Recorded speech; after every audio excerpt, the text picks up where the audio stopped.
Okay, then let's come to the module 3. In this module, we're going to learn about cephalochordata, subphylum cephalochordata. This module, we are going to learn about subphylum cephalochordata. I do remember you once again. Phylum chordata is classified into 3 subphylums. Subphylum Eurychordata, subphylum Cephalochordata, and subphylum Vertebrata. We have completed the Eurychordata in the previous module, and now we are moving with subphylum Cephalochordata. Amphiaxis, very interesting animal it is. That cephali, that means head, carda, notochord, that means notochord extended into the head region also. The notochord extended into the head region, we call it as cephalochordata. Notochord extended into the head region, the cephalochordata. Amphiaxis is the example here that you look down in the diagram. So these are regarded as typical chordates as because we say to say a chordate that 4 general characters are present. Notochord, the pharyngeal gill slits, dorsal tubular nerve cord, and post-anal tail. So these characters are persistent throughout the lifetime in case of cephalochordate. So that's why the cephalochordata is considered as typical chordate. So this is question for a reason. Why cephalochordates are considered as typical chordates? So what we have to say? They possess all the principal chordate characteristic features in adult life. That means that in adult also. Earlier in Eurochordata, we are seeing all the characters only in the larval form. When larva is changing towards adult, what happened? All the characters are gone or become that are degenerated. So that's why we can say cephalochordate as a typical chordate with 4 chordate characteristic features like nerve cord, pharyngeal gill slits, and dorsal tubular nerve cord and post-anal tail. Now the notochord is there, dorsal tubular nerve cord is there, and the tail is there, post-anal tail is there. Segmentation, that myotomes are present, metamerism is there in this organism. What you can say in the form of segmentation, metamerism, we can say that muscles are arranged like blocks. That we can see muscles are arranged like blocks. We can say metamerism. And body cavity, talking about body cavity, enterocoelic xylem, and these are also ciliary or filter feeders. That cephalochordates are filter feeders. The pharynx is surrounded by an ectoderm lined cavity called atrium. As usual, that earlier even we said our ectoderm lined cavity, atrium.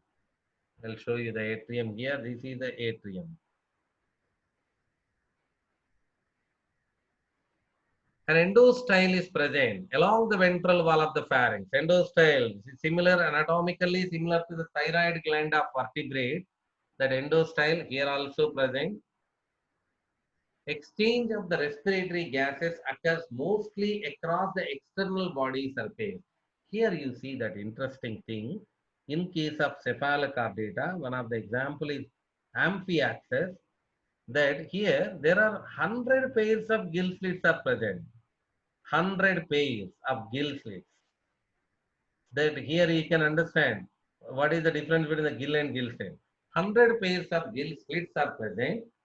Okay, so let me write that gill slit in capital letter that you'll be able to see clearly. 100 pairs of gill slits are present, but that these respiratory organs are absent. That means gills are absent. You will find then what is the difference between the gill and gill slit. Likewise, I just compared in the previous class also. What is gill? Gill means respiratory organ. Gill slit, a crevice from the mouth that water enters that particular slit, a crevice which makes the exit of water. Okay, so that is very important. That means what is absent, that you should know what is absent. Either sides of the gill slits, you will find gills.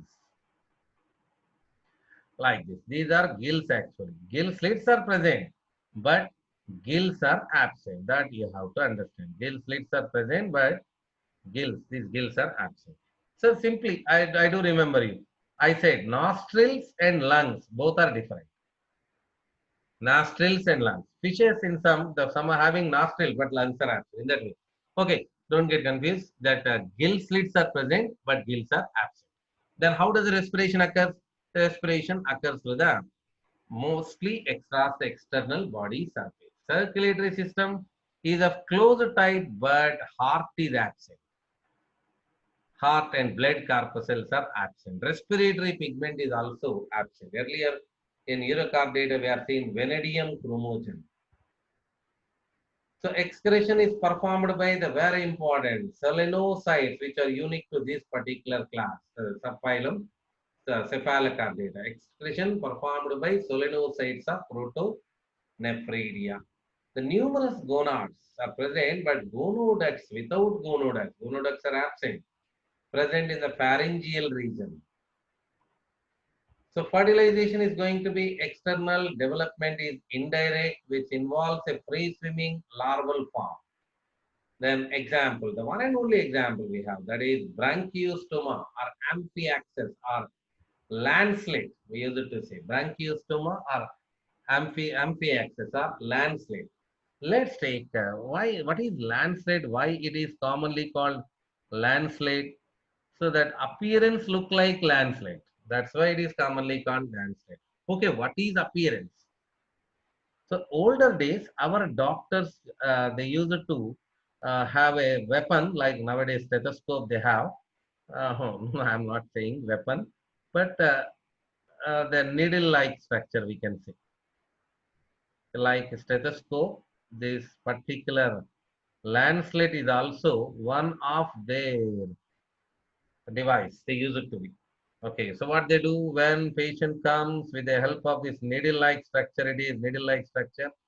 With the help of that landslide, they make a hole in the finger, any of the finger, and they take some blood drop and they'll take on the slide and they see in microscope. That is usual time, but nowadays they'll take a white paper and they write a large number. That means ECG, EEG, MRI, CT scan, likewise. But our older doctors use it to be very simple. Like they use a landslide and they make a hole, and the hole means not bigger hole, just a little puncture in the finger and takes the blood drop and a slide, and that particular slide will be washed over in the microscope. Not much commercial like present days. Okay, so that landslide so is look like this. So now why our cephalocardate is called, why our amphiaxis is called landslide? I think came into mind. Landslide, we use it to say that urocardate, the cephalocardate is said to be a landslide. Very interesting thing is it is transparent organism, transparent. So how to make a mind map for landslide?